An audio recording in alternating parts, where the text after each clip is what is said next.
այդ խաղաղություն, այդ բոլշևիկյան վախտեր հիշեցի, միր ու միր, հələ գոնե նրանք եկա երգիր էին, աշխարհի կեսնի անցնի կարային տենց խոսա, այդ խաղաղության չար, Նեժդեհը, ես էլ ջանդ եմ էլի, ես խելացի մարդիկ են եղել, չէ, հանճարեղ, Գարեգին Նեժդեհը հանճարեղ հայ ա եղել, չէ, ու առհասարակ մտածում,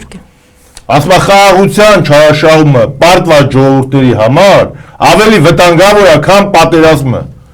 լսում եք ժողովուրդ, Գարեգին Նեժդեհն է ասում, Պարտված ժողովուրդների համար խաղաղության չարաշահումը պատերազմից վտանգավոր է,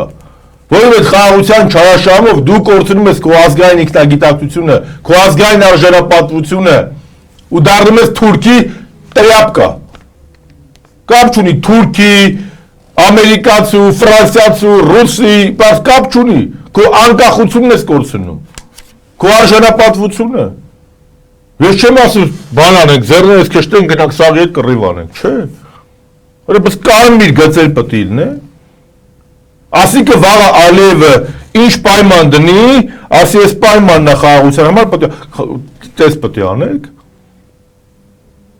Վաղը գան ասեն սեն շարեք պատերի տակ, սաղի տերեսի մի հատ թքում ենք, եթե չթողեցինք, որ սաղի տերեսին թքենք, ամեն առավոտ ժամ 9-ից ձերեսին թքելու օրն է, ամեն երկու շաբթի։ Եթե չթողեցիք ազգովի, ու է պատերազմ ենք սկսում, պետք է ասեք հանում ենք։